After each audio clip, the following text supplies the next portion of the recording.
So hello everyone, my name is Numan bin Ziyad and very warm welcome to this educational video of forex trading। आज की video थोड़ी सी different है और थोड़ी सी और important है as compared to other videos, वो भी आपको पता चल जाएगा। अगर अभी तक आपने चैनल सब्सक्राइब नहीं किया, सबसे पहले सब्सक्राइब कर लें, क्योंकि डेली 5 बजे न्यूयॉर्क स्ट्रीम में लाइव न्यूयॉर्क सेशन के अंदर ट्रेडिंग करता हूँ, उसके रिजल्ट्स भी आप देख सकते हैं। अब इस चीज़ पे आ जाते हैं कि आज की वीडियो इंपॉर्टेंट क्यों है। अगर आप फंडेड अकाउंट्स को पास करना चाह रहे हैं, आप लाइव अकाउंट्स पे प्रॉफिट करना चाह रहे हैं, बट आपकी जो कॉमन मिस्टेक्स हैं वो आपसे कंट्रोल नहीं, आपसे इमोशनल कंट्रोल नहीं हो रहा, तो इस वीडियो के अंदर मैं आपको रिस्क मैनेजमेंट सिस्टम एक दूंगा, यानी कि मेरा एक फार्मूला है 3 रूल फार्मूला, वो मैं आपको समझा दूंगा डिटेल। वीडियो कंप्लीट देखनी है। अगर आपके पास अभी टाइम नहीं है, किसी काम में मसरूफ़ है, तो अभी बेशक ना देखें, इसको सेव कर लें। जब फ्री टाइम होगा तो एक कॉपी एक पेन लिखना है इन चीज़ों को, तभी इसका फ़ायदा होगा, अदरवाइज़ आपको इसका फ़ायदा बिल्कुल भी नहीं होगा।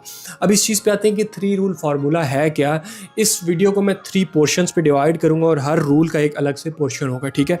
सबसे पहला जो पोर्शन होगा वो होगा रिस्क टू रिवॉर्ड के ऊपर। अब रिस्क टू रिवॉर्ड होता क्या है, एक चीज़ आपने याद रखनी है कि 95% लोग फॉरेक्स में लॉस करते हैं, और वो जिस रास्ते पे चल रहे हैं हमने उससे बिल्कुल ही ऑपोजिट चलना है, तो ही हम मार्केट में पैसा कमा सकते हैं, फंडेड अकाउंट्स को पास कर सकते हैं। अब हम इस चीज़ पे आते हैं कि 95% लोग किस चीज़ को फॉलो नहीं कर रहे और किस चीज़ को फॉलो कर रहे हैं। अब 95% लोग रिस्क मैनेजमेंट को एक बोरिंग टॉपिक समझते हैं। ट्रेडिंग नाम ही बोरिंग है, ठीक है, ट्रेडिंग चार्ट्स का नाम नहीं है। Trading is just like risk management system.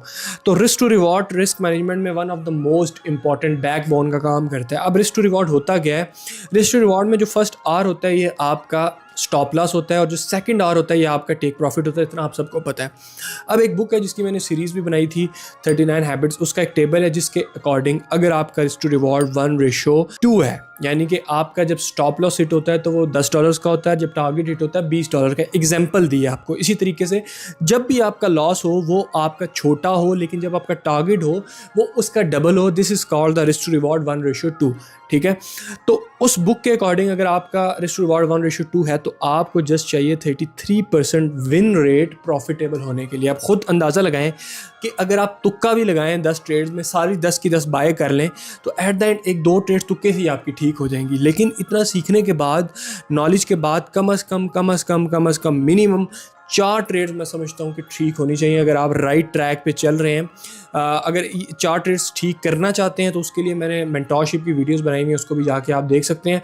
अब 4 ट्रेड्स अगर आप ठीक करते हैं और आपका रिस्क टू रिवॉर्ड 1:2 है तो आप प्रॉफिट में आ जाएंगे।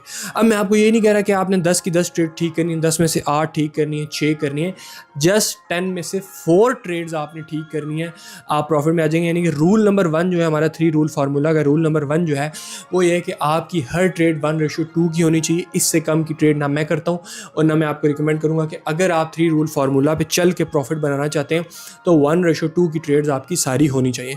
अब अगर आपकी एक्यूरेसी कम भी है तो कोई इशू नहीं है, ये रिस्क रिवॉर्ड आपको बचा लेगा आपके लॉसेस से। आपकी एक्यूरेसी कम होने के बावजूद आप प्रॉफिट में आ जाएंगे। अब इसके बाद रूल नंबर 2 जो है 3 रूल फार्मूला का, वो ये है कि आपने एक चीज़ से बचना है। आप देखें, एक बंदा है, उसके अंदर कुछ मुख्तलिफ बुरी आदतें हैं, बैड हैबिट्स हैं। अगर मैं उसको ये बोलूँ कि यार ये सारी छोड़ दो, तो वो उसके लिए क्विट करना मुश्किल है। बट अगर मैं उसको ये बोलूँ कि यार इनमें से आप 2 छोड़ दो, बाकी बेशक करते रहो, तो वो उसके लिए ईजी हो जाएगा। अब यही चीज़ मैं आपको कहता हूँ ट्रेडर्स को कि अगर ट्रेडिंग के अंदर 4 चीज़ें होती है, एक होता है बड़ा प्रॉफिट, एक होता है स्मॉल प्रॉफिट, एक होता है स्मॉल लॉस, और 4th वन आप कमेंट बॉक्स में बताएं क्या होता है। 4th वन जो होता है वो होता है बड़ा लॉस, ठीक है। अब मैं आपको कहता हूँ कि बड़ा प्रॉफिट है, अच्छी बात है, इससे अच्छी बात ही कोई नहीं है। छोटा प्रॉफिट है तो भी अच्छी बात है, स्मॉल लॉस भी अच्छी चीज़ है। मैं अक्सर स्टूडेंट्स को बताता हूँ एक चीज़ कि अगर आपने 10,000 कैपिटल से ट्रेडिंग स्टार्ट की और at the end of the year आपके अकाउंट में $9,000 अभी भी हैं, तो मैं आपको प्रॉफिटेबल समझता हूँ। क्यों? क्योंकि आपको मार्केट के अंदर सर्वाइवल का तरीका आ गया, और हमारा मेन फोकस ट्रेडिंग के अंदर प्रॉफिट्स करना नहीं है। पहला फोकस हमारा सर्वाइवल है। उसके लिए आपने एक चीज़ से बचना है, बड़ा लॉस। तो रूल नंबर 2 है 3 रूल फार्मूला के कि बड़े लॉस से बचना है। अब बड़ा लॉस होता किस वजह से, उसमें one of the main reason है लॉट साइज़, और सेकंड रीज़न है स्टॉप लॉस के बगैर ट्रेड करना। अब सबसे पहले लॉट साइज़ पे आ जाए। अब लॉट साइज़ आपने हमेशा याद रखना है कि एक चीज़ आपने रिलेट की होगी कि जब भी आपका लॉट साइज़ बड़ा है तो आपका प्रॉफिट भी ज़्यादा होगा और आपका लॉस भी ज़्यादा होगा। तो जब आपका प्रॉफिट ज़्यादा होगा तो आप प्रॉफिट में क्विट कर देंगे, और लॉस ज़्यादा होगा आप उसको होल्ड कर लेंगे। ऐसा होता है ना आप लोगों के साथ अक्सर इन्वेस्टर, वो इसी वजह से होता है क्योंकि आपका इमोशनल कंट्रोल नहीं है, आपका साइकोलॉजिकल कंट्रोल नहीं है, आप बिगिनर हैं। तो इसको ठीक कैसे करना है? इसको ठीक हमने करना है अपने लॉट साइज़ को कम करके। अगर आपका लॉट साइज़ कम है तो आपका प्रॉफिट भी कम होगा, आपका लॉस भी कम होगा। जब आपका प्रॉफिट कम होगा, लॉस कम होगा, तो डेफिनेटली आपके साइकोलॉजी मार्केट पे कम इम्पैक्ट करेगी। तो वही चीज़ है, मेन फोकस पैसा कमाना नहीं है शुरू में, मेन फोकस ये है अपनी साइकोलॉजी, अपने माइंडसेट को मार्केट के अंदर फिक्स करना। उसके लिए मैंने आपको एक हैक बताया। रूल नंबर 2 जो है कि आपने लॉट साइज़ आपने अपने कैपिटल के हिसाब से कम है। मैं आपको 3 लॉट साइज़ बता देता हूँ। अगर आपका कैपिटल है $1000 का तो आपने लॉट साइज़ रखना है 0.0, करेंसीज का बता रहा हूँ, गोल्ड का नहीं बता रहा, 0.02 से 0.05 के बीच में, यह करेंसीज का है। अगर आपका कैपिटल है $5000 का तो आपने फिर लॉट साइज़ लगाना है 0.05 से लेके 0.11 तक का, ठीक है। और अगर आपका कैपिटल 10,000 और 10,000 से अबव है तो इसको आपने मल्टीप्लाई कर लेना, तो आपने फिर लॉट साइज़ लगाना है 0.15 से लेके 0.25 का। ये आपका एक मिनिमम लॉट साइज़ होना चाहिए। इसके हिसाब से आप अपने कैपिटल के हिसाब से इसको एडजस्ट कर सकते हैं, ठीक है। ये मैंने आपको लॉट साइज़ बता दिया। अब लॉट साइज़ कम, इमोशंस कम तो साइकोलॉजी ख़राब नहीं होगी। तो आपकी वो जो सबसे बड़ी मिस्टेक है ना कि सर प्रॉफिट में आता है तो फ़ौरन एग्जिट कर देते हैं, लॉस में आता है तो होल्ड कर लेते हैं, इस हैक से आप उसको ख़त्म कर सकते हैं। दूसरी चीज़ आ जाती है स्टॉप लॉस। अब स्टॉप लॉस हर बिगिनर के लिए जस्ट लाइक एक जैसे इंसान है उसके लिए, उसके दिमाग जैसे उसके लिए इंपॉर्टेंट है, इसी तरीके से ट्रेडिंग के अंदर आपका स्टॉप लॉस है। स्टॉप लॉस आपने हर ट्रेड में लगाना लाजमी है। वही एक ऐसी चीज़ है जो कि आपको बड़े लॉस से, अगर आप लॉट साइज़ कम भी रख रहे हैं लेकिन आप स्टॉप लॉस नहीं लगा रहे तो कोई आपका मतलब डिफरेंस नहीं आएगा, आपका लॉस बड़ा ही होना है। तो इसलिए स्टॉप लॉस आपका लाजमी है। क्यों? क्योंकि रूल नंबर 2 हमारा ये है कि हमने बड़े लॉस से बचना है, और बड़ा लॉस होता ही हमारा स्टॉप लॉस ना लगाने की वजह से, लॉट साइज़ को ज़्यादा लगाने की वजह से। अब रूल नंबर 3 क्या है? Rule number 3 one of the most important है, वो है ट्रेडिंग प्लान। अब ट्रेडिंग प्लान को ज़्यादातर लोग इग्नोर कर देते हैं, नहीं इंपॉर्टेंस देते। मैं आपको इसकी एग्जांपल इसी तरीके से देता हूँ कि अगर एक बड़ा प्रोजेक्ट है, जस्ट लाइक कोई बिल्डिंग है, अगर बगैर प्लानिंग के बिल्डिंग हम खड़ी करेंगे तो डेफिनेटली वो एक टाइम पे कोलैप्स कर जाएगी। क्यों? क्योंकि उसका कोई प्लान नहीं था। इसी तरीके से अगर पाकिस्तान की क्रिकेट टीम बगैर प्लानिंग के किसी अगेंस्ट टीम के ग्राउंड में उतरती है तो 90% चांस है कि वो लूज़ कर जाएगी। क्यों? क्योंकि उनकी कोई प्लानिंग ही नहीं है। जस्ट लाइक ट्रेडिंग, अगर आपकी प्लानिंग नहीं है तो आप ट्रेडिंग में 110% लॉस करेंगे। और ट्रेडिंग प्लान आपका ये नहीं है कि आपने अपने माइंड में बना लिया, वो प्लान नहीं होता। प्लान हमेशा पेपर पे होता है।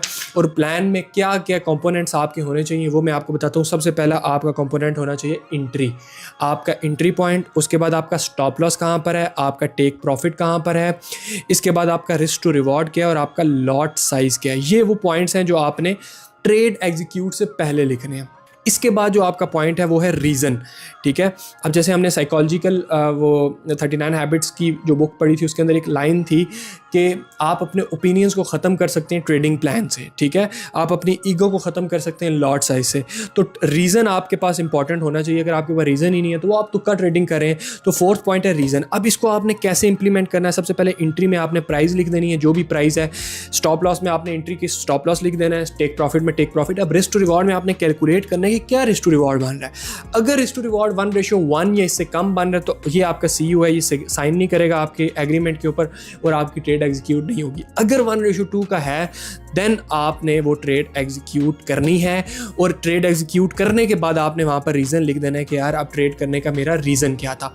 अब ये जब चीज़ें आप करेंगे तो आपकी ट्रेडिंग के अंदर 110% बूस्ट आएगा, क्योंकि प्रोफेशनल ट्रेडर इन चीज़ों को फॉलो करते हैं और यही वो कंपोनेंट्स हैं जिनको फॉलो करके वो ट्रेडिंग से पैसा कमा रहे हैं। 5-6 साल कंसिस्टेंसी के साथ मार्केट से लॉन्ग टर्म से पैसा कमा रहे हैं और एज आ प्रोफेशन फॉरेक्स ट्रेडिंग कर रहे हैं। तो ये जो मैंने आपको 3 रूल फार्मूला बताया, इनको फॉलो करके आप अपने फंडेड अकाउंट बासानी इजीली पास कर सकते हैं, लाइव अकाउंट्स पे प्रॉफिट कर सकते हैं। क्यों? क्योंकि this is a complete trading setup, this is a complete risk management system जिसके अंदर आपका रिस्क टू रिवॉर्ड भी इंक्लूड है, बड़े लॉस से कैसे बचना है वो भी इंक्लूड है, ट्रेडिंग प्लान कैसे बनाना है। इसके बाद जस्ट आपको टेक्निकल एनालिसिस चाहिए, उसके ऊपर मैंने डिटेल मेंटरशिप की वीडियोस बनाई हैं, उसको भी जाके देख सकते हैं। और इन चीज़ों को फॉलो करके आप मार्केट से पैसा बना सकते हैं और मैं भी बना रहा हूँ। आई होप सो आपको वीडियो अच्छी लगी होगी। अगर अच्छी लगी हो, सजेशंस कोई देना चाहते हैं कमेंट कमेंट बॉक्स में लाजमी अपने सजेशन देनी है, क्या इम्प्रूवमेंट कर सकते हैं, इसके अलावा किन चीज़ों को मज़ीद ऐड कर सकते हैं। इस वीडियो के डिस्क्रिप्शन में मैं अपनी टीम का ईमेल दे दूँगा, कोई भी क्यूरी हो वहाँ पर कॉन्टैक्ट कर सकते हैं। And guys see you soon in the next educational video, तब तक के लिए गुड बाय।